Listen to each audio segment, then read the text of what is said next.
Welcome back to This Is Why We Watch Movies. I'm Brian. And I'm Landon. And today we're back for the first time since holiday break. Yeah, it's been a long time. Yeah, it feels like I haven't done this with you in like a month and a half. Yeah. But it's only been a month. Yeah, it's been a minute.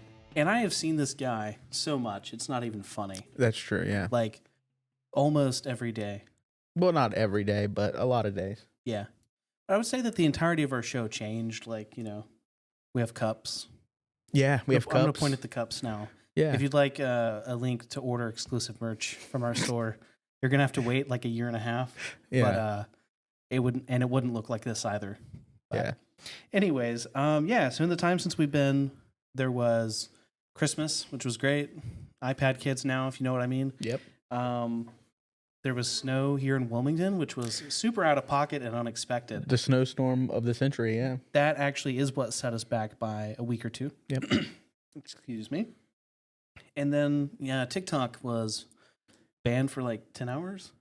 Dude, yeah. The longest 10 hours of my life. I mean, I didn't have foresight, and I actually deleted the app, and now I can't reinstall it, which is partially why there's been a lull of content on there for you guys. But I realized I still have it on my iPad, so I may start posting from there pretty soon. Yeah, we'll see what happens. But anyways, we're here today to talk to you not about a movie, but about a TV show. So this is something that I think both of us had been wanting to watch for quite a while, and then over break, the cards just kind of aligned, and we finally got to it. I've been a fan for, I don't know, it's been like 14 years for me, and I don't remember if I recommended the show to you or not, but I definitely encouraged him along the way. I don't know if it was a direct, like, you were like, hey, you should watch this show. I think I started it and mentioned it to you, and then it became like, Became me nagging him. Yeah, maybe. So, anyways. But that's been like, I don't know. Let's see, probably 2018, I think. That was 7 years ago, yeah. Yeah. It's been a minute. Yeah. Anyways, the show is Doctor Who, which is a British science fiction camp thing about a Time Lord that travels in a blue box. And if you're here, you probably already know what it is. Yeah. So the new season is with Ncuti Gatwa. Either that or you are just friends with us and are being nice and watching our episode. Yeah, either way, we appreciate your presence. Yeah. But yeah, is it Ncuti or Ncuti? I feel like there was a thing where it actually is Ncuti. I think it's Ncuti, yeah. Yeah, so Ncuti Gatwa is the 15th Doctor, and this is season 14 of Doctor Who. And yeah, I think we're just going to go through each episode and talk about our impressions of it real quick. Yep. And that should be good. So, the first episode of the season is technically the Christmas special, which was The Church on Ruby Road. Yeah. What were your initial thoughts on this one? Well, to say that my initial thoughts were on December 25th of 2023. I did not rewatch the episode to start the season. But I liked the episode. I thought the episode was fun. That was the Pirate Goblin thing, wasn't it? It was the Goblin King, yeah. Yeah. No, I like the episode. Yeah, it was a good episode. Like I think it's a fun episode for me. I wouldn't say, wow, this is like peak Doctor Who, but it does set up the mystery, or what was supposed to be the mystery of the season. And you know what? Yeah, okay. True. It is a mystery, but it's not a big mystery. We'll get there. And I think it sets the tone because it's Gatwa's first like actual outing as the Doctor, because he briefly appeared in the previous episode with David Tennant. But yeah, so I don't think of this one as being a great episode, but it was fun. Yeah. But then we get into the actual meat of the season, the non-specials, and this is really where it takes a turn. So the first episode is Space Babies. Yeah. Second episode, depending on who you ask. Sure. Yeah. Space Babies is off-putting, is the only way I could describe it. That is a really good way to describe it. And I like goofy episodes, right? It's so goofy, though. But I think that this one is it takes it to another level. It's like little Einsteins on crack. The boogeyman. And he's just like a monster made out of mucus. Yeah. It's so bad. That was so bad. I was genuinely worried when I watched this episode. I was like, I committed to this. I don't know why I'm here. Yeah, because you did watch this one recently, right? Oh, yeah. I started this 2 or 3 weeks ago. I watched this one the day it came out, and then I finished the season recently. So we kind of coincided on finishing. But yeah. Yeah, I don't know, Space Babies is not a good episode. I just have rewatched all of Russell T Davies' original run, because that's kind of what this show inspired me to do. So I've not been watching as many movies recently. But out of all episodes with Russell T Davies as the showrunner, this is, I think, my fourth or third least favorite. It's like down at the bottom of like 60 episodes. It's just it's so stupid that it's not funny. Nor I like the campy ones, but this one like took it to like Batman 1966 levels, and it's just too much for me. Yeah. Anyways, and then that gets us to the next episode, which is The Devil's Cord. And I think this might have been the one that I was the most excited for. Yeah, you would be. And this is so basically the Doctor and Ruby, who's the new companion, who we didn't really talk about on the previous episode. Ruby Sunday is like she's not an orphan, but she was a child who was abandoned, and she doesn't know who her mom is. And so her main plot arc is trying to like find her mom. She's abducted by the Goblin King, though, in the first episode, and that's kind of where the whole story goes. But in this one, they're just traveling. They've not come back to the main plot yet, and they are fighting a entity called the Maestro, which is like the god of music or something along those lines. And he or they or she, I'm not sure. I believe it was they. They, okay, yeah. Thank you. I was like, I'm not positive, but yeah, I think it's a non-binary villain in this one. They never say in the episode though. I think they make mention of it at the very beginning. Okay. Yeah. Well, it's been a year since I watched it. Yeah, fair. But anyways, Maestro is perhaps I think should have been poised, and I think the way that they marketed this episode, I thought Maestro was supposed to be like the main villain of the season. And Maestro's kind of a nothing burger. They really are. I do think it's like by the end of the episode, I was like, I don't know if I'm sold on this or not. Yeah. And then it never comes back up. But also the Beatles being in the episode was hyped up. And I know there's a thing where like the estates of the two Beatles that have passed on, and then Paul and Ringo have to agree if any of their music is like used in a project. And notably, there are no Beatles songs featured in this episode whatsoever, which means either they didn't reach out to license it or the Beatles blatantly said no, and I can see why. It's just not good. Yeah, I think this was another point in the season where I'm like, man, I hope that this gets better. Right. And not that I think that like it's unwatchable by any means, because I do think that both episodes are like, I've seen worse television. But I have seen worse television. Yeah. But it is like, if I'm going to invest in the season, I would hope that it gets better than this. Yeah. And luckily it does. It does pretty quickly. But I think that for me, The Devil's Cord is not only a low point of the season, it might be like it's my least favorite episode of Russell T Davies' Doctor Who whatsoever. I just find it repugnant. See, I don't have I feel that way more about Space Babies. Interesting. Because I was like, they're both bad.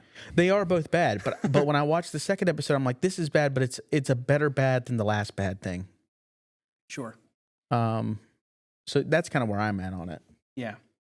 But then we get into Boom, which is the third episode of the season, and it is a return from Stephen Moffat, who was the writer of Doctor Who, the head writer from 2010 to 2017. It's his first episode since then. I was kind of surprised he was back in the writer's room for this season, honestly. But he pulls out, I wouldn't say it's a banger, but like he pulls out a good episode within. I see what you did there. Thank you. Within the context of this season. It's kind of a bottleneck episode in a lot of ways because it features the Doctor stuck on a landmine, and the entire action revolves around the landmine. And there's a lot of allusions to war and the military-industrial complex. It's a very Doctor Who episode. In fact, I'd say it's the first one in this era of Doctor Who, like with Ncuti, that really feels like a Doctor Who episode. I agree. No, I had the exact same thought while watching it. I was like, okay. It almost like was a sigh of relief when this episode like got going. I was like, oh, okay, good. Yeah, this feels right. This feels like the Doctor. I do think that it has a bit of similarity to an episode from series 4, which was The Doctor's Daughter, where there's a clone of the Doctor made. Yeah. And not in that happens, but just there being a planet that's war-torn, but they're fighting each other and they don't remember why. It's kind of like the same premise, but I think this one does it slightly better.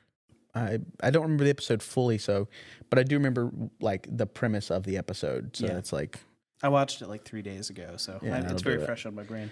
But yeah, that's a good I really liked Boom. I thought Boom was a very good episode. Yeah, Boom would be a contender for one of the best episodes in the season. And then the next one happened. Yeah, I would say that it is a contender. Well, there's only 8, so it's hard not to be. Right. But yeah. The next episode is called 73 Yards, and I think peak. It is the best. Tell you, nothing it's the is best better episode than of this the in season. Yeah. Yeah. And so in it, the Doctor is trapped away because of a fairy circle, and Ruby has to survive without him, but it keeps going on much longer than a couple of days. It's like years. Yep. And she eventually just like starts doing doctory things in terms of like what would the Doctor do in this situation. But essentially there's someone who's stalking her from 73 yards away at every moment of her life, and you can't see her fully unless you're at 73 yards exactly. So it's a cool concept. Yeah, and if people go up to her, they just like run away in fear. Yes. This is like... It was an unsettling episode. Space Babies is unsettling because of how weird the campiness of it is. Sure. This is unsettling in the, I'm intrigued and thrilled kind of way. Yeah, no, exactly. Like this is like Sixth Sense levels unsettling. Yeah. Like I think that I would have preferred a bit more in the resolution of the episode, but I think when you look at this season as a whole, this is the only episode that to me takes a singular idea and just flushes it out for the entirety of the runtime. Sure. Like I guess you could say Boom does as well, but Boom has a few other ideas mixed in it along with the landmine. Yeah. And this one is specifically like the 73 yards and the mechanic related to that. Yeah, I agree. I'm a big fan of that one. And then the next episode I liked quite a bit. I don't think you liked it as much. And this is Dot and Bubble. It's another Dr. Light episode. See, I think that's part of my problem. Is I'm actually historically a big fan of like the Dr. Light episodes. Yeah. But I think after one of those episodes, we're kind of going back and doing it again. I don't know. To me, I was like, I'm kind of ready for the Doctor to be back in full swing, you know? Well, and I think you can blame Sex Education for that. Was this during season 4? It was, because this actually filmed in 2023. Which, let me say this. As somebody who is excited for season 4 to come out, maybe it shouldn't have. Yeah, I don't know. I think also like the episode in general, I just got annoyed by it. Like it just felt like it was such a repetitive episode, and where I felt like they had to just say the same things over and over, and I'm like, all right. I liked that this episode felt a bit more like a Black Mirror thing to me. That too, but it was like it felt like a bad Black Mirror episode to me. Which I is haven't kind of seen the enough problem. of Black Mirror to make that distinction. But I've watched like the USS Callister and a few of the other big ones, but I've not watched the whole thing. They're getting a sequel episode to that. I saw that. I'm kind of excited. But I think that in terms of like a critique of like doom scrolling and, you know, being terminally online, it works very well. And I think that the ending is specifically why I've rated it so high in my listing of it, because the Doctor like offers to give everyone a chance to get off the world and to survive. Yeah. And they're just like, you're not pretty enough. We don't want to be with you. And they go to their death willingly. And he's just like, what? And it is like, I think that is almost as unsettling as some of the stuff in 73 Yards, because you go through this whole episode like, oh, they're going to make it out. And then they're just like, no, we don't need you. And they go right out to slaughter, basically. Yeah, no, I agree. The ending is the best part. Yeah. I just think that everything leading up to it, to me, just didn't work. Yeah. I think. But also, it also could just be coming off of 73 Yards with the episode being that good. Yes. It's like whatever was coming next was already going to be fighting an uphill battle. So maybe if I went back and rewatched it now, it just by itself, I would feel different about it. Your statement about it being repetitive is true, but I think that has to do with how like childlike the character is. Yeah, no, for sure. It plays into it. I think it's one of the better episodes, maybe. It's up there for me. And then Rogue is the one I have a lot of feelings on. That's the next episode. I do too, but I think that I think it's like kind of the opposite of Dot and Bubble with us on this one. Yeah. I think with Rogue, it feels like a knockoff of A Girl in the Fireplace. Sure. And perhaps not as good. I think doing a Bridgerton parody is fine. It's also kind of funny because Nicola's in the Christmas special that they just did. Yeah, that's what I was saying. I think that the writers' room over there are big fans of Bridgerton. Yeah, and I don't know if you saw, but this episode is written by the writing team that did Loki season 2. Oh, interesting. So no, I did not see that. There's a fan theory that maybe they're being tested out in the waters of like taking over later, which that would be cool because Loki has like a similar vibe. I would be okay with that if that's where they go after this. Sure. Yeah, but no, I think that like I really liked Jonathan Groff's character of Rogue. I think him and Ncuti are like kind of awesome together. It's a very River Song and David, not River Song, David Tennant, River Song and 11 kind of dynamic. Yeah, and I wish that they hadn't. I know that Jonathan Groff is the only person that has the Jonathan Groff charisma. True. But I wish that they didn't cast him because the likelihood of this character coming back in any capacity is quite low. I don't know. I don't think that's true. Like, maybe it's not, but it feels like it is. I think Jonathan Groff is busy, but I don't think he's like, I think that he could make time for this. Yeah. But I think this episode has I think it's always interesting because it's like there's always gonna be a moment where the companion either like, I think this is the moment where I fully bought into Ruby, sure, as the companion, and this is the end of the episode after. Well, I guess I don't really want to spoil the episode completely, but something happens in the episode, and the Doctor tries to blow it off, and it's like a big thing. A big thing happens to him. Yeah, and it's like the Doctor's like, "Oh, we just gotta go. We gotta move on." And then Ruby literally grabs him and is like, "No, we're taking a moment." Yeah. And I was like, "Oh, it was such a good moment." I was like, "Oh man, it got me." His reaction to almost losing Ruby in the episode, and then the other thing you're talking about, is I think some of the best of Ncuti's performance in this season and altogether. Yeah. But I think that the plot itself is just kind of the weak point for the episode. Like it's a episode where there's a really great performance, but the actual like story is not as engaging as it could have been, which is what I would say about a lot of Russell T Davies' episodes. Yeah, fair. But this one, despite that, still stands out as being one of the better episodes in the season. Like it's in the top half for sure. Oh yeah, for sure. But yeah, and I actually stand on. I'd like to see more Jonathan Groff on the show. Yeah. There's another thing, a deep cut piece of lore. So in Doctor Who history, Richard E. Grant has been the Doctor twice.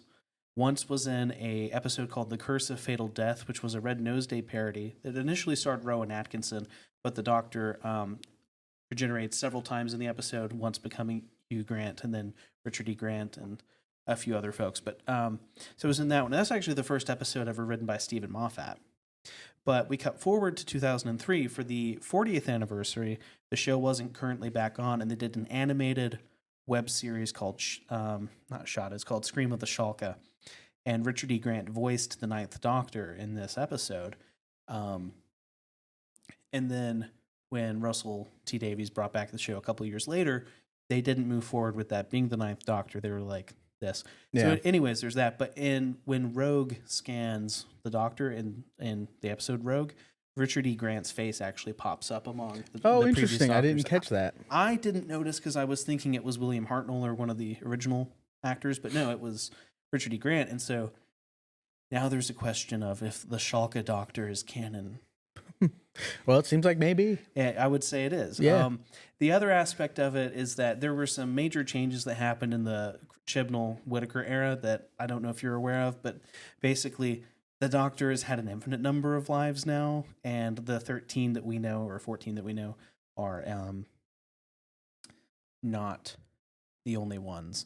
The Doctor existed before that and had his memories wiped or something. So anyways, that is a whole like deep lore thing. So now it's like, is the Shalka Doctor before the first Doctor, or is it after everything? So we'll see. But yeah, that's kind of an interesting deep cut. And then we get into the season finale, which starts off pretty good. It's called The Legend of Ruby Sunday. The Legend of Ruby Sunday, part one of the two parts, is very, very good. Yeah. It is a very strong episode, and it sets up an exciting finale. It looks like we're going to get some answers, maybe. And we do. We do, just not the answers you'd want. In the final episode, which is the Empire of Death. The Empire of Death. Yeah. So, yeah, basically, I don't have any problems with spoiling this because I think this one's kind of a whatever for me. So if you don't want to be spoiled, go ahead and skip to the next chapter. We'll be talking about something else. Sure. I think Star Wars probably. But the Sutekh is revealed to be the villain, who's like the Egyptian god of death. And this character previously appeared in 1975, and it's kind of cool because the same actor has voiced the character in both appearances. But Sutekh being like shoehorned into the episode doesn't make any sense with the rest of the series, from my opinion, because everything up until the last 30 seconds of Legend of Ruby Sunday, when he's like, I am Sutekh, I was very down with. And then that happened, and I was like, wait, what? Wait, hold on. What? Because, yeah, I actually think if the Susan lady was actually Susan, the doctor's granddaughter, gone evil or something, that would have been a much more interesting plot. Yeah, no, I was on board with that. Yeah. Like, that's what I was like, oh, cool. And then they just fake you out, and they're like, it's not that. Right. And so then I wonder, are they bringing back Susan later? I think probably. That's the only thing that would make, because it's like a Chekhov's gun almost. Yeah. But no, the episode is weird, the second one, because it also introduces some concepts that I've looked into that I'm sure you haven't heard yet because I'm that way. It's called the memory TARDIS. And, yeah. So the memory TARDIS was a thing before this episode. Oh, interesting. They in Britain, these haven't come out in the US yet. They have started doing bookends for classic Doctor Who serials that feature the original actors, like discussing it in character with their companions. And so it's like a companion piece to it. Like, remember when this happened? And then the episode goes, and then it comes back to them at the end. And those segments always happen on the memory TARDIS. And so the lore of why the memory TARDIS exists it only happened in that show, and it's not present on Disney Plus. Whoa. Yeah, and I don't know why. I think it's called Tales of the TARDIS or something. Interesting. But it's also cool because the serials often had overlap between the episodes because they're parts 1 through 6 usually. And so in this program, they're edited as TV movies. So it just goes straight through. But anyhow, I think that it was a missed opportunity because it doesn't really introduce the memory TARDIS well whatsoever. No. Like, it happens, but I don't ever question it either. I was also kind of pissed off that Ruby, this is another spoiler, so skip ahead. I was pissed off that Ruby did meet her mom. Oh yeah. Well, also, okay, well, let's take one step back for a second, because there was this, this whole thing has been like, oh, she was named after the road that she was, of the church that she was dropped off at. Yeah. And then they had this whole thing where Ruby's mom turns and points at the doctor. And it was this whole massive thing. And I was like, oh, interesting. Let's see what this is about. She was pointing at the road. She was. Yeah, that was so. She was pointing at the roadside, and then Ruby, she named me. I was like, okay, I don't think it's that. I don't think it's that at all at this point. But no, I thought that she was pointing at Sutekh the whole time, and then it changes. Yeah, I don't know. That was a weird one. I'm not on board for it's I'm fine. not on board with the part where the doctor is in the post-apocalyptic world and he gets a spoon that remembers the universe.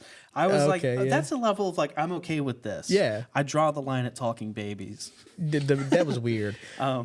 But no, yes, I agree. I thought it was like, oh, I don't know.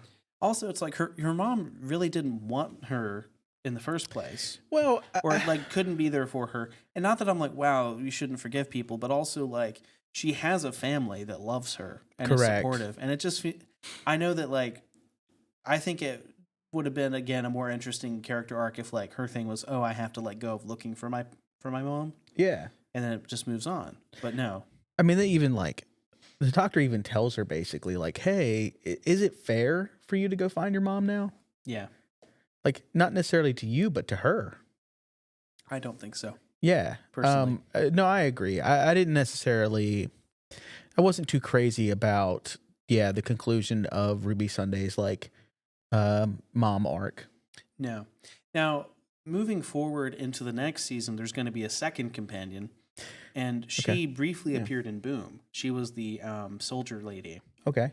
And so it's a different version of her for whatever reason, but she's coming back and she'll be joining with Ruby and they'll be the TARDIS crew.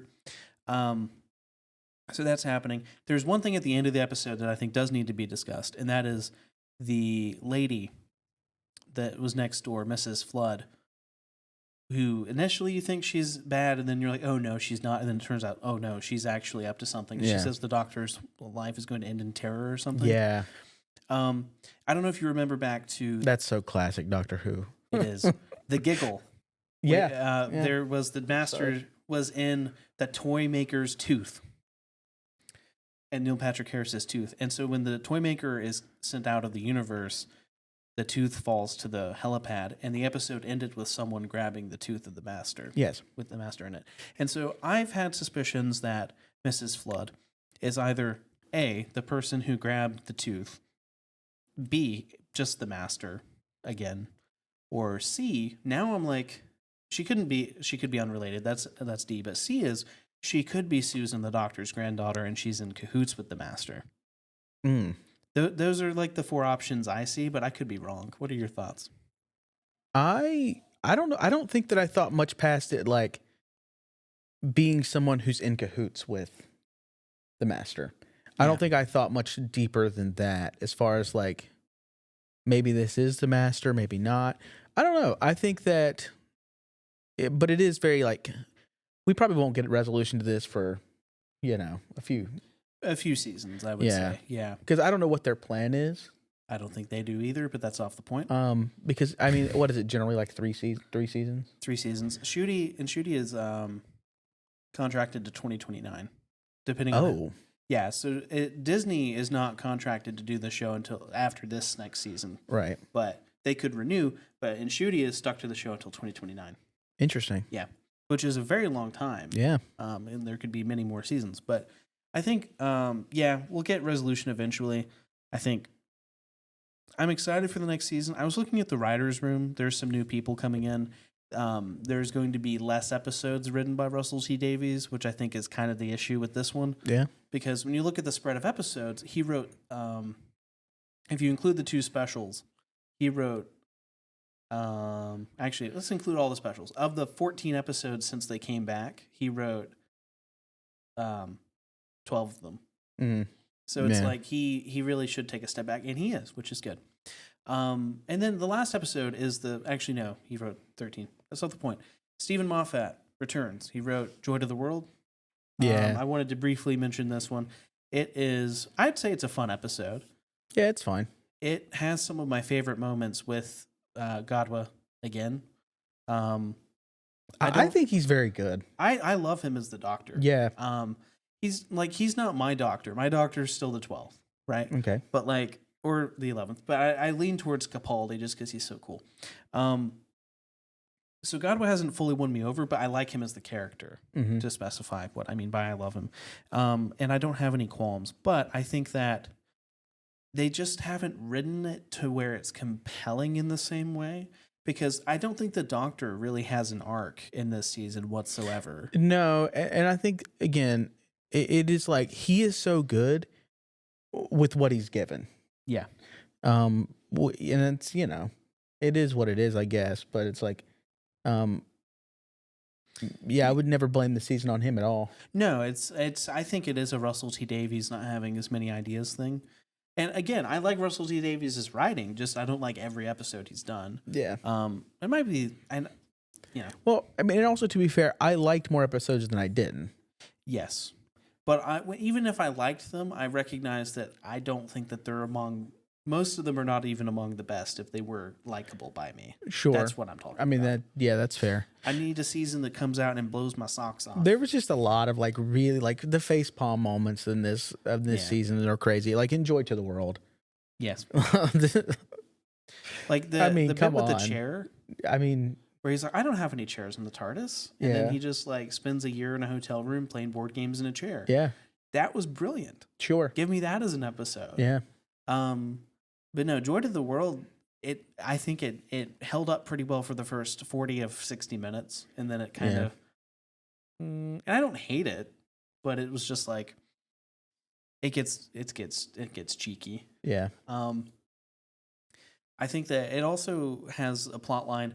I cried immensely when I watched it the first time, but I think it's because I haven't fully emotionally healed from the effects of COVID on the world, and so it brings that up into Doctor Who for the first time, talking about COVID, and I had a very emotional reaction to it on my first watch, but then the second time I'm like, wow, that's still just cheesy. I don't love it. But I think that when I looked at the discourse of the episode online, a lot of people were like, why would they bring up COVID? Well, I do. It's kind of, to me, it's very hit or miss with the COVID thing. Yeah. Like I rewatched Glass Onion a couple of weeks ago, and I was like, I could have done without it. It was a COVID movie, wasn't it? It was. I don't even remember that.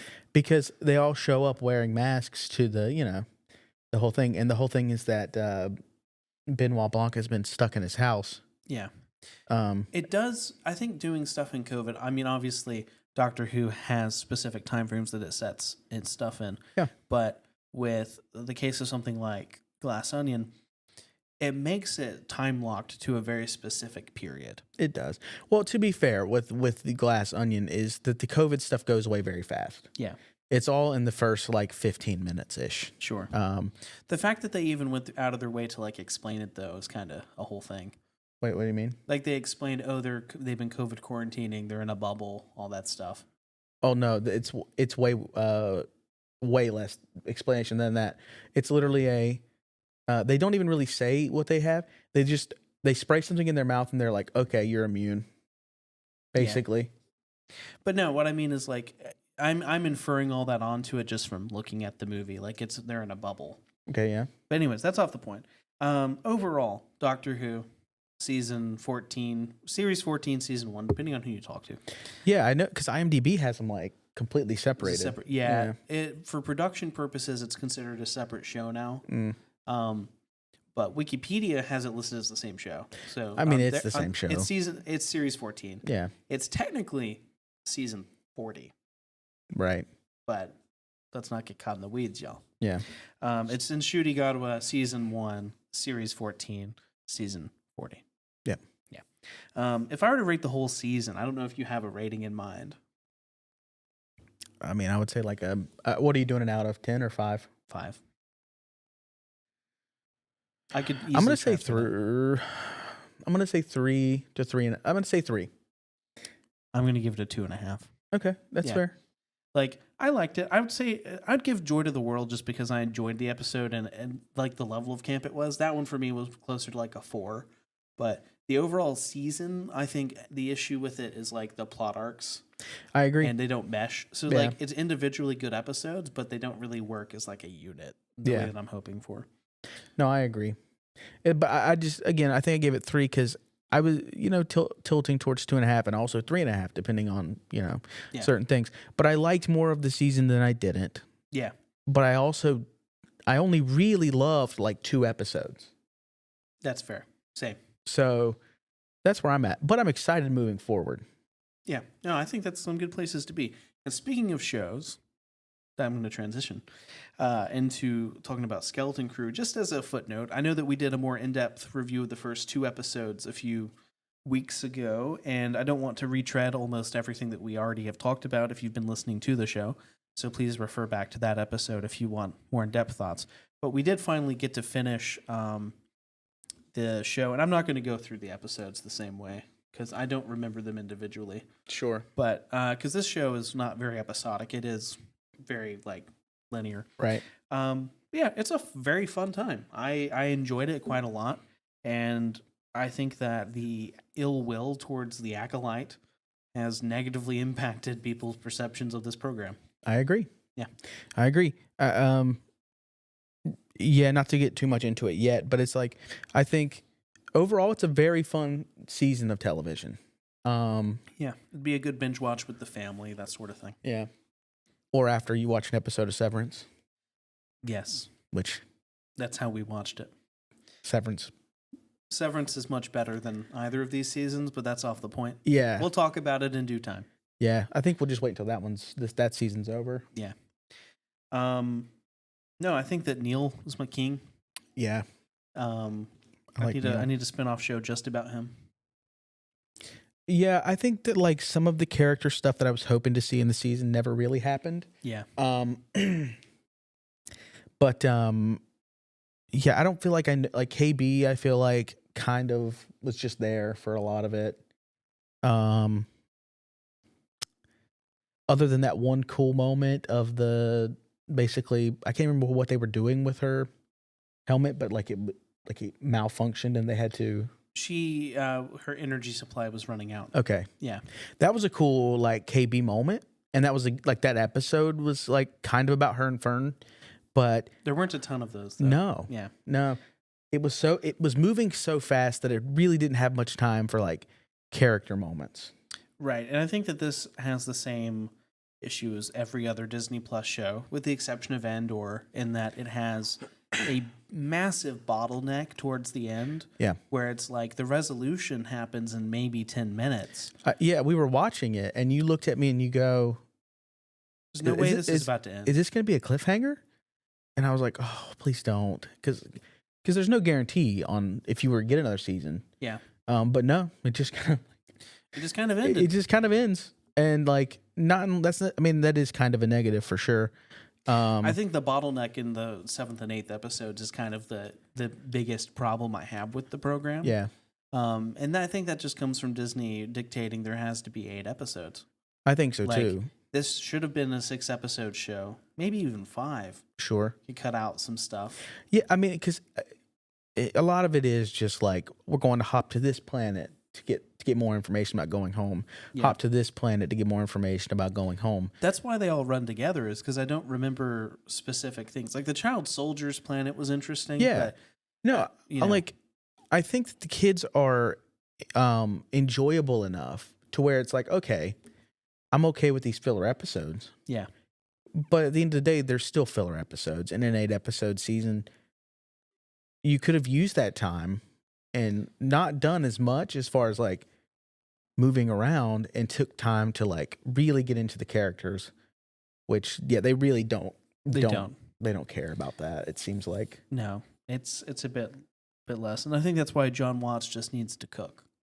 Yeah, just give him some time, let him develop out the characters. Because what we do know is that Jon Watts knows how to write children. Well, he knows how to direct children. Or direct children, maybe is the right word. When I say right, I mean like... Yeah, I know what you meant. I just wanted to specify. It's very hard to do, like, when you have children as characters, to make them... I want to say this in the nicest way possible. Not annoying. You think children are annoying? I mean, yeah. Especially it makes sense. He thinks I'm annoying. I mean, sometimes. But no, I know exactly what you mean. Like for them just not to come across as whiny. Yeah, to not come. Because that's like the for whatever reason, when people write children, they have to be whiny.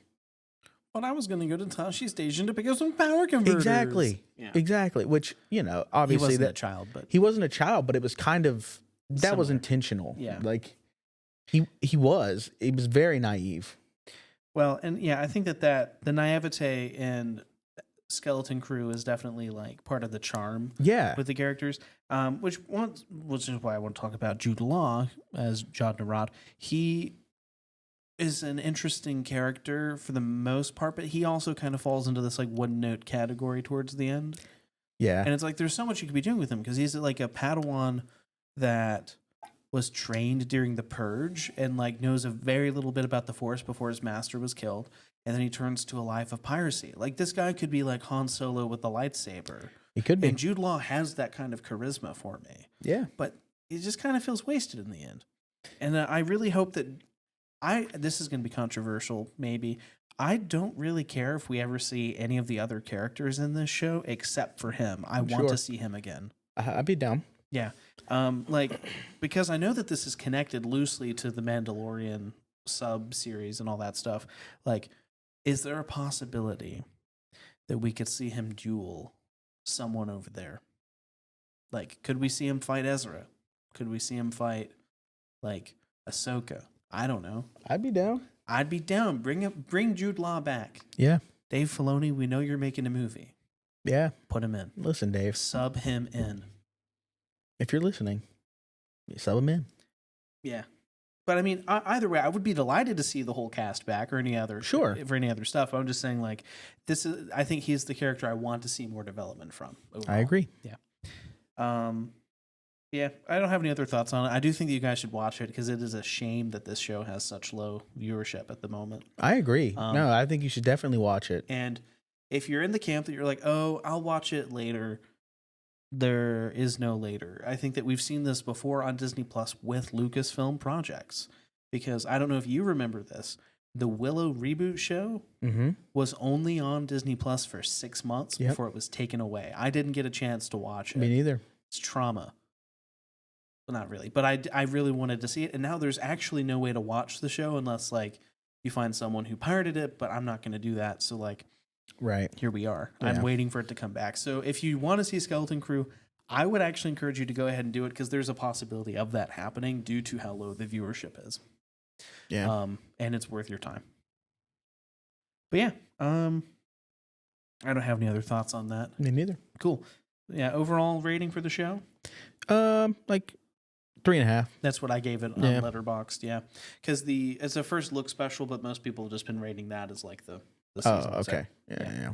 Anyways, but now we're gonna go back to a tradition for us. Actually, Yeah.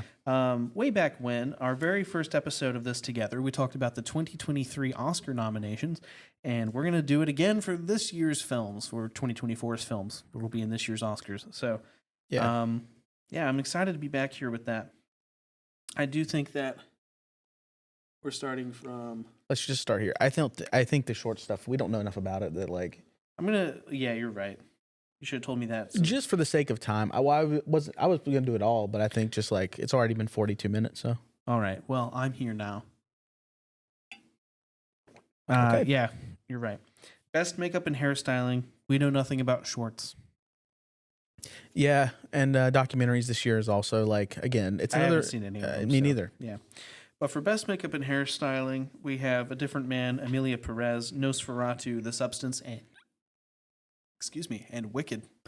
Yeah. There's a lot of great options on this one. Yeah, I think the two obvious ones for me are The Substance and A Different Man. Yeah. Both of them do quite a bit of prosthetic work. And probably The Substance, I think, is probably what will end up winning. I think, yeah, I could see it going to The Substance. I haven't seen that one. I do think. I wouldn't if I were you. Yeah, I mean, you know me too. Yeah. Well. Everyone's been telling me, watch The Substance. It's a great movie. And I'm like, you guys don't know me. Yeah, I know you, and I'm telling you, don't do it. I don't deal with movies like that. Yeah. So, and to specify, it's body horror. I'm just not interested. Right. I get grossed out. We learned our lesson from Crimes of the Future. So my bad. Here we are. But no, I think that there's a small chance that this could go to Wicked. Oh, for sure. And I think that Wicked is going to be my pick, just to be different than you, because I know that this award did go to Suicide Squad in 2016, which is crazy. Yeah. And I think they normally just pick like something out of pocket.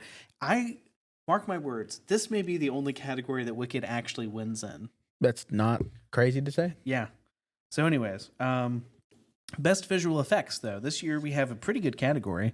We have Alien Romulus, Better Man, Dune Part 2, Kingdom of the Planet of the Apes, and Wicked. I have seen 4 of these 5.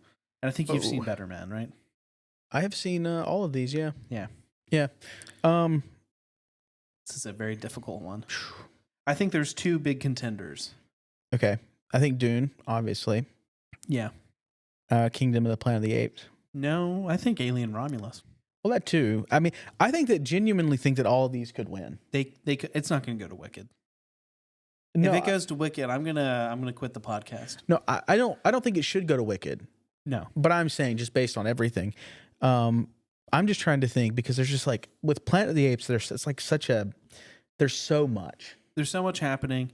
I actually think that the animations in this one were the best of any of them in the series so far. Okay. Like the technology has progressed so far. Yeah. But I think Alien Romulus is like my pick for this award, and that's because of its blend of practical and CGI, and also they used CGI a bit differently than the other ones. I agree. Like if it was up to me, I think that Alien Romulus is a runaway with this. Yeah, but I could see it going to any of them. Yeah. Except for Better Man. I don't really. No. I as somebody who loved Better Man, I don't think that is. Yeah. I don't think it was strong enough. No, I've seen the trailer and I'm making that assumption. So yeah, no. But I do highly recommend you go in to see Better Man. It is wild. Yeah. That's what you told me. So yeah, would say, but our pick for this one is Alien Romulus. Yeah, I think that like if it was like who I want to win, but I think that's what I thought we were doing. Okay, all right. Last year we made predictions. We did, but we don't have to. I'm making predictions. Okay, so I'm gonna go with you on that. I'm gonna go and say I'm gonna put faith in the Academy that Alien Romulus will win. Yeah, thank you. Thank you. That's all I'm asking. All right. Okay, best sound. We have A Complete Unknown, Dune 2, Emilia Perez, Wicked, and The Wild Robot. Okay.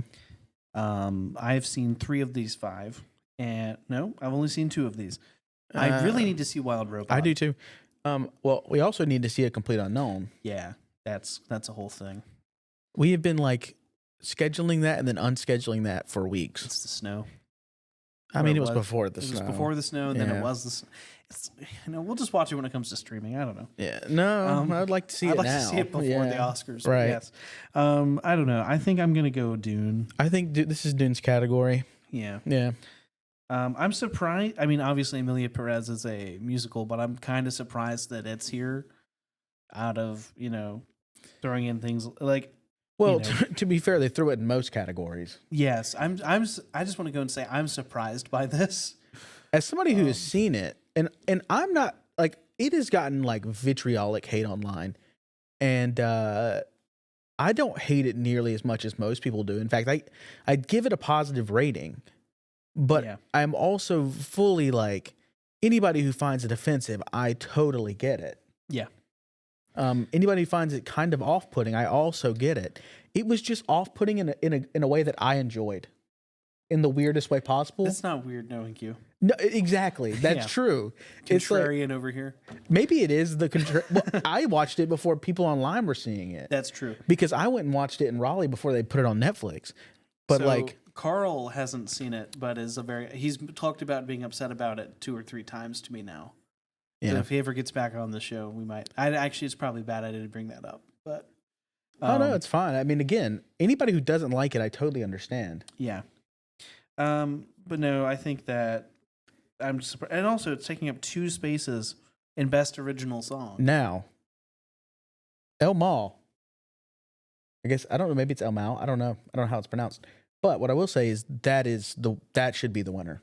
Okay. But it's hard actually to say because it's like, are you taking the song as the song or as the sequence itself? Because I've been saying this since the beginning, that sequence alone gave this movie 2 stars. Interesting. So I have only seen one of the films that is nominated here, and that would be 6888, which was the Tyler Perry film. Oh, did you? Yeah, and it was good. As far as Tyler Perry movies go, it's very out of type for him. But The Journey was a good song. I think that it being nominated is kind of funny because that just tells you how few original songs we're in. Yeah. Especially in an age where we have jukebox musicals. But I'm going to go Sing Sing, the song Like a Bird, because we must stand for Coleman Domingo no matter what. Yeah. That's, again, they were talking about getting a wider re-release around this time, and I'm not seeing anything yet. But like that's one that both of us have been excited about, which is kind of rare for us. For us both to be excited about something like that. Love me some Coleman Domingo. Yeah. And this one was Neon, right? No. This one was A24. Well, it's the first time I've ever been excited about an A24 movie. See, you're like the opposite of like the A24 fanboys. You're just like an A24 hater. Yeah. Yeah. I'm tired of I'm about to be like, I'm tired of fanboys, and I'm like, well, I do like Doctor Who and Star Wars, so I can't talk on this. But moving on to Best Original Score, we have Wild Robot, Wicked, Emilia Perez, Conclave, and The Brutalist. I'm surprised that a couple things are not in here. This made me so angry that I groggily made a TikTok and posted it. And I haven't seen it. Yeah. You're killing me. This was the category that I was genuinely angry about, and I still am. I'm surprised that Challengers is not here. Yes. Oh my God. Like, I didn't like the soundtrack, but I'm surprised it's not here. Trent Reznor and Atticus Ross got screwed, and they could have been on here twice. They could have been on this list twice. I'm surprised I saw the TV Glow didn't get nominated for anything. That too. But or Challengers, or I guess Queer, technically. But. Yeah, but because Queer score could have been here and Challenger score could have been here. And those are 2 very different scores. Yeah. But the fact that they didn't get either one of them nominated, and then Wicked did. Yeah. And honestly, Conclave's score was not that great either. I mean, out of this list, I'm going Conclave. No. The Brutalist. I haven't seen it. Yeah, I watched it this weekend. It's very good. That's the best score here, I think. Okay. We'll agree to disagree as a podcast. Because Conclave would be towards the bottom. And I've not seen The Wild Robot, so I can't really comment on it, but I think the way that the Conclave score is structured is like what I'm looking for in a soundtrack, though. Mm-hmm. So I can already tell you that one, at least for me, is something I was looking for. To me, that one to me is like kind of, it's very straightforward and very kind of heavy-handed for me. That's what I like. Yeah, I don't. Let me listen, cook, bro. Give me a score that you can like go to a club and it be banging.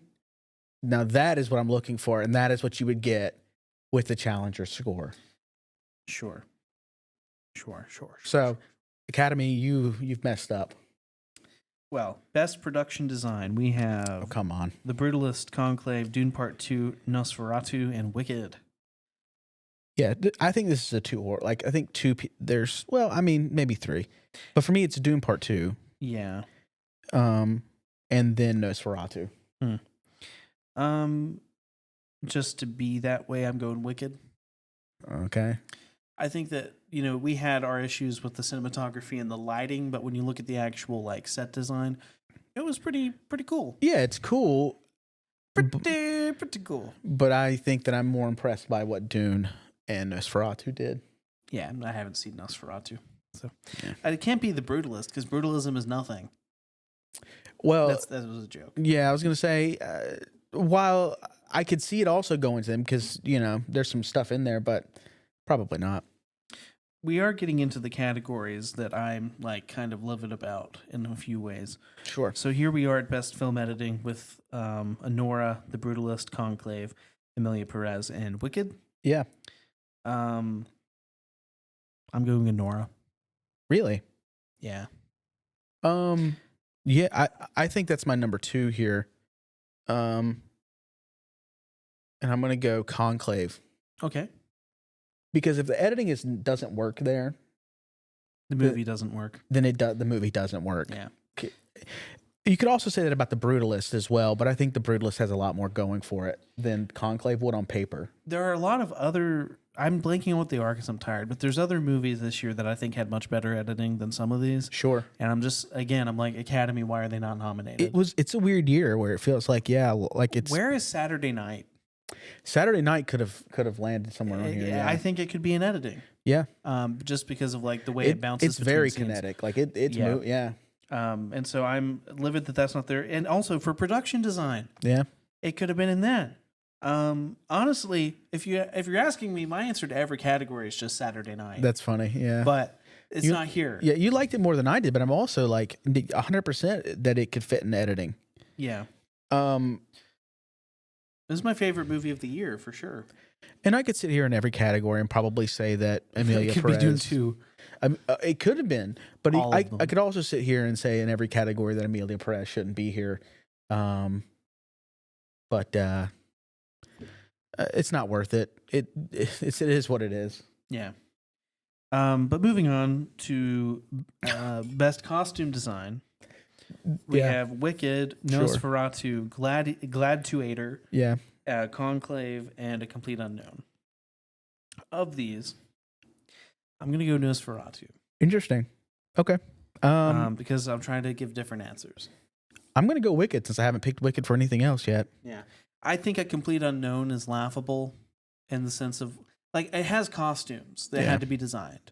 But, like, Bob Dylan just dresses like every hipster I see in a coffee shop. Like, it's nothing like that crazy. Sure. And then you have Gladiator 2, which has, like, they're Romans, but outside of that, there's nothing to it. Like, yeah, and Conclave, they're mostly wearing the same thing. You can get priest robes at, like, any city that has a Catholic church. Just go, they're there. Yeah. It's not that, like, I didn't have to go see this movie to see that. But with Nosferatu and Wicked, there's like, okay, this is something, you know? Sure. So I agree. I think for me, it's between those two. I'm going to go Nosferatu on this one.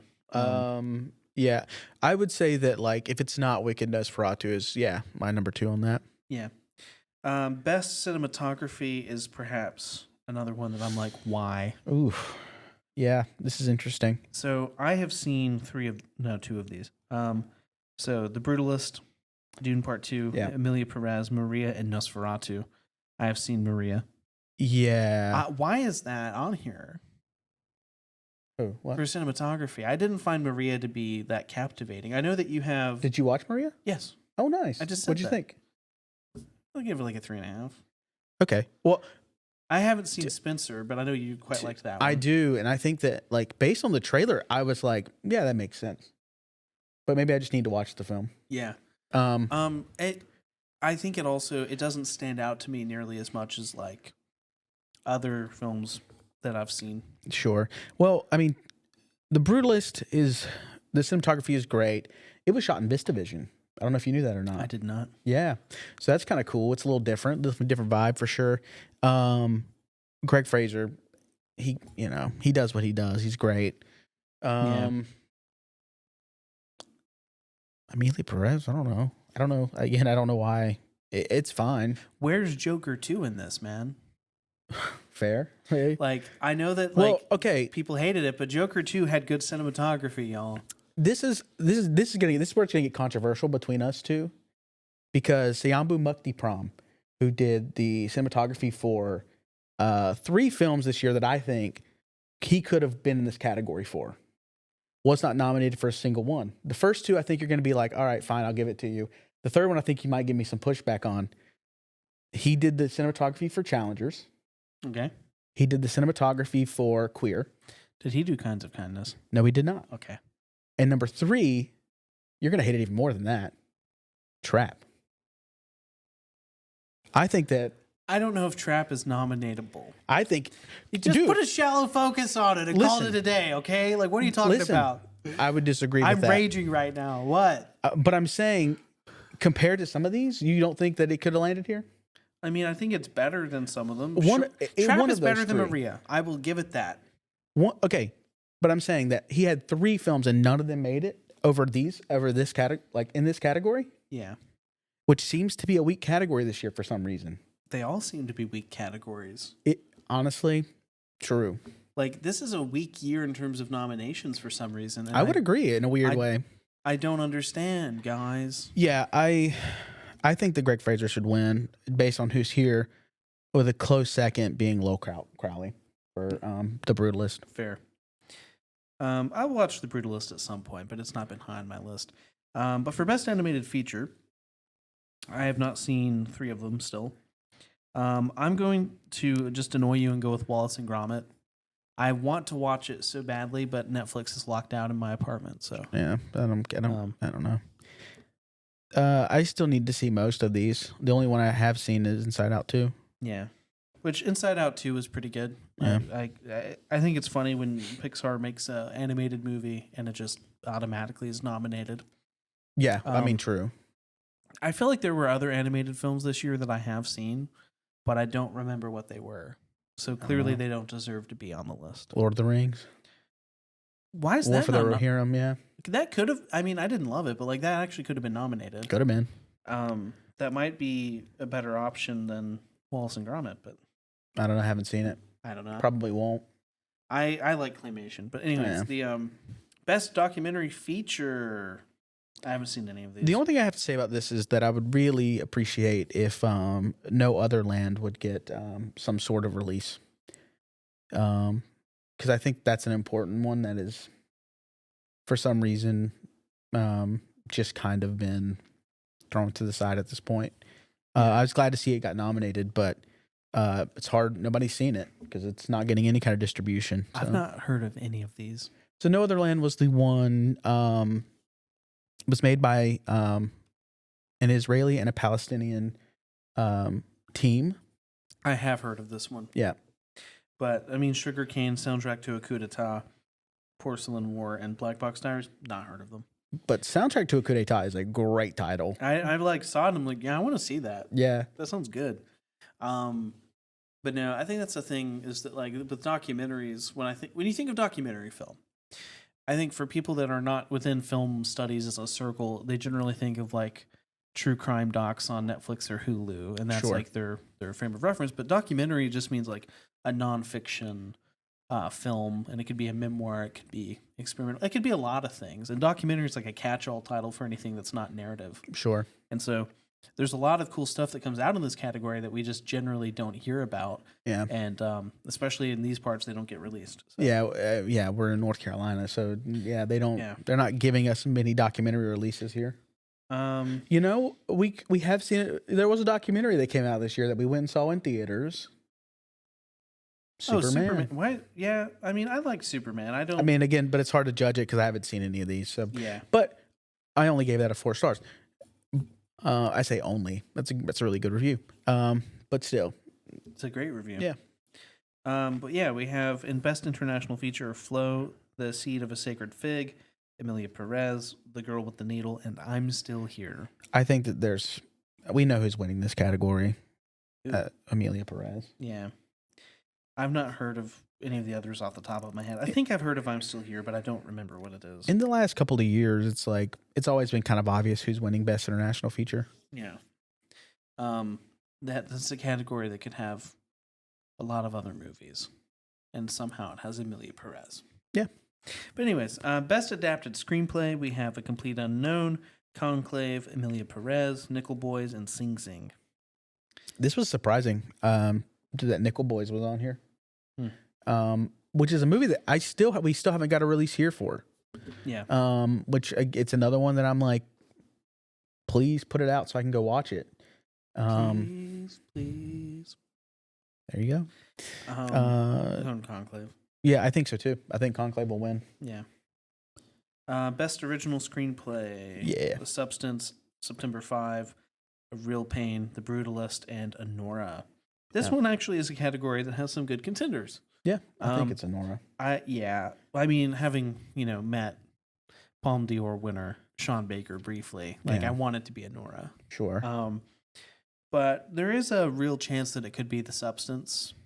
I would also be okay with that. Well, okay. I think that the Anora screenplay is much stronger. Yeah. While I continue to think about The Substance, it doesn't always age well. Sometimes I'm like, I would raise my score, and other times I'm like, I would lower it. I don't think the third act worked for me at all. And Anora works for me for most of the runtime. So I see. And The Brutalist, I think, is also a good screenplay. If you read it, it's like, I don't know if I would do. At some point in time, you should go and look at the screenplay, because I was reading it the other night and I'm like, this is a crazy way to write a screenplay. Well, it's cool. I'll judge it for myself. It's cool. It's just like, it's all there. Yeah. It's like from like Lynn's choice, it's all there. It's crazy. Anyway, but I think Anora should win that one. Well, I agree. For Best Supporting Actor, speaking of Anora, we have Yura Borisov. Is he the old guy? No, he was the young bald one. Oh, yeah. He was good. Kieran Culkin in A Real Pain, Ed Norton, A Complete Unknown, Guy Pearce, The Brutalist, and Jeremy Strong, The Apprentice. I have not seen most of these. My gut feeling tells me that I'm going to go Kieran Culkin. Yeah. I don't even know that he was better than Guy Pearce, but just based on how things are going, it seems like Kieran Culkin is the one who's going to win. Yeah. And I think he's good in the movie. So yeah, I'm okay with him winning. Okay. That makes sense. For Best Supporting Actress, we have Monica Barbaro, A Complete Unknown. That was surprising. Ariana Grande, Wicked, Felicity Jones, The Brutalist, Isabel Rossellini, Conclave, and Zoe Saldana and Emilia Perez. This is Zoe's award. I think she's winning this, but I do also think that Isabel Rossellini is very good in Conclave. I was going to say she's my pick for this one. I would love to see her win. I was not as high on Ariana Grande as most people seem to be. Not that I think she's bad or that she's undeserving of being nominated. I think Glinda is a great character and she plays Glinda really well. Yeah, but it's still just Ariana Grande. Sure. I'm not. She does. it's a good character, but she doesn't do enough to distinguish it from being her personal persona. Yeah, and I don't think Felicity Jones has much of a choice because she doesn't show up until the after intermission. So she's not in it much, and there's moments where she has stuff to do, but a lot of it's just like, it's one of the weaker points of the film, I would say. So I'm glad that she got nominated because I think that she deserves it. But I don't think she has a chance to win. And then I've not seen A Complete Unknown yet, but I've heard great things about her performance in there. So I see. For Best Actor, we have Adrien Brody, The Brutalist, Timothée Chalamet, A Complete Unknown, Coleman Domingo, Sing Sing, Ray Fiennes, Conclave, Sebastian Stan, The Apprentice. Yeah. I was glad to see Sebastian Stan got nominated. I've still not seen The Apprentice. This was not the film that I thought he would get nominated for. Yeah. I was expecting Better Man. A Different Man. Excuse me. But I hear that he's great in The Apprentice. I just haven't seen it yet. And then, it's great to see Coleman get another nomination. It is. Coleman Domingo. It's our pick. Or is my pick. I'm speaking for you. As a podcast, we have as to a podcast, we are like, we're officially picking Coleman Domingo. We've been on the Coleman Domingo train since episode 1. Yep. We are big fans. And then Adrien Brody is great in The Brutalist. There's just one problem. He's not Coleman Domingo. That's true. And I'm sure that Timothée Chalamet is also great as Bob Dylan. But yeah, he's not Coleman Domingo. Yeah, I'm sure he's not Coleman Domingo. Yeah. Yeah. But yeah, and then for Best Actress, we have Cynthia Erivo for Wicked, Carla Sofia Gascon for Emilia Perez. Is it Mickey or Mikey? Mikey. Mikey Madison for Honora, Demi Moore, The Substance, and Fernanda Torres for I Am Still Here. I don't know why I said I am, it's I'm. Of these, it's a bit difficult because obviously I've only seen 2 of them. I've seen them all but the last one. Yeah. My pick is Mikey. Yes. But it is like, I've been going back and forth on this because I totally understand that Demi Moore should also win. If I could just like split it down the middle and give it to both of them this year, then I would feel great. But it's like, it's every day I feel like I'm going back and forth on this. I don't know. Yeah. And like, I liked Cynthia Erivo quite a bit in Wicked, but I was kind of surprised that both her and Ariana were nominated. Sure. Like, other than just like they had a film that came out right at the end of the year. Yeah. But yeah, she did well, I think. It's not like an acting film. You know what I mean? It's like a singing film. Yeah, it's one of those things. Like, they're good. They both are very good at what they're doing. But to me, it's like it's a film that they're not doing anything flashy when it comes to like their performance. Other than a few like musical moments. At least that's my opinion on it. I can, if other people will definitely have different opinions than me, but they didn't do anything to like, I don't know, like stand out, I guess, as far as, that's not the right word. It's just not like a standout acting performance, but it's a standout singing performance, which is a different thing to me. Well, I mean, I do think that they're like, it's still a standout performance nonetheless. I think that like they're conveying the emotions they need to convey. Yeah. But for me, it just wasn't as impactful as I wanted it to be, I think is what I'm trying to say. Makes Not sense. necessarily that like they're not acting well, because they are. It's just when I look at the other ones on the list, it's a completely different thing. Sure. Well, speaking of a completely different thing, ooh, we are now in Best Director. Yeah. We have Sean Baker for Honora, Brady Corbet for, is it Corbet or Corbett? Corbet. Okay, I got it right the first time. Yep. For The Brutalist, James Mangold, A Complete Unknown. Here come the French words. Somebody who Jack directed, Audard. I'm not saying it, Emilia Perez's director, and then the person who directed The Substance. Yep. Of these, Corley Farjay. we have a clear pick. I want Sean Baker. I do, but I'm also like, I think that this is Brady Corbet's award. I mean, it's impressive what they did, what he did. They gave him $10 million and he made a 3.5 hour shot on VistaVision film about architecture, which is not a cheap thing to do. No. I'm too much of an MFA to appreciate it, though. I think so. Yeah. Yeah. So Sean Baker, but yeah, but I'm happy think that with Brady Corbet is fine. I'm just saying that I'm going to disagree with you. That's fine. I think they both could deserve it, though. No, for sure. I would not take it away from Sean Baker, but yeah. No, go rip it from his hands and rip the Palme d'Or away from him at the same time. Oh my God. Do it. I'm just kidding, Sean. We would never. No. And then for Best Picture, we have Anora, The Brutalist, The Complete Unknown, Conclave, Dune 2, Emilia Perez, I'm Still Here, Nickel Boys, The Substance, and Wicked. Yeah, I mean, I need to see I'm Still Here because apparently it's a movie. Yeah. Where is Sing Sing? It's not here. Where is Saturday Night? Yeah, neither of them are here. Neither of them made it. Where is either movie by Luca? True. I'm surprised you're even saying that. That's crazy. I didn't like them, but I watched them and was like, this is something those Oscar nerds would like. Sure. So, yeah, I mean, I would love for this to be a Nora. Yeah. I want it to be a Nora. I'd also be very happy with Conclave. Yeah, that's fine. But also Dune Part 2, which got snubbed. Like, we didn't even talk about that in the Best Director category. Yeah, where is he? Because are you serious? Yeah. Like, that is baffling. Well, this entire year's list is baffling. Like, last year, I was like, this makes sense. This year, I'm like, I don't know anymore. Yeah, it is kind of that way, isn't it? Like, I was excited going into the awards last year, and it's like I'm not excited about it. But it was a different excitement last year. I felt like I had something more to cheer for. I was cheering along with Christopher Nolan. I wasn't. I was. But I also knew that the people I was cheering for the most part, weren't going to win. But the wins that we did get were pretty cool. Yeah. Along the way.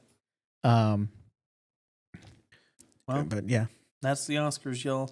I didn't write down what our predictions are, so if you want to do that for us and let us know in a comment, that would be great. Sure. We gotta outsource the work to the fans.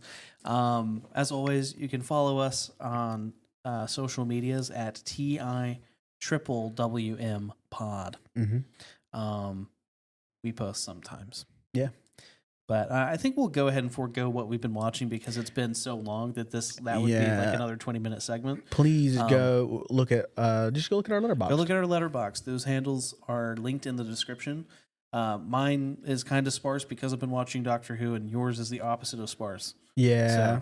Unfortunately, it would take me like 30 minutes to go through everything I've watched since we left. So. Yeah, that's why I'm like, it's not worth it. But next week you'll hear what he watched this week. Yeah, and maybe I'll pick up on some things that I would like to talk about. 'Cause I think there's a few things that I would like to say a few things about that I did watch over break. So.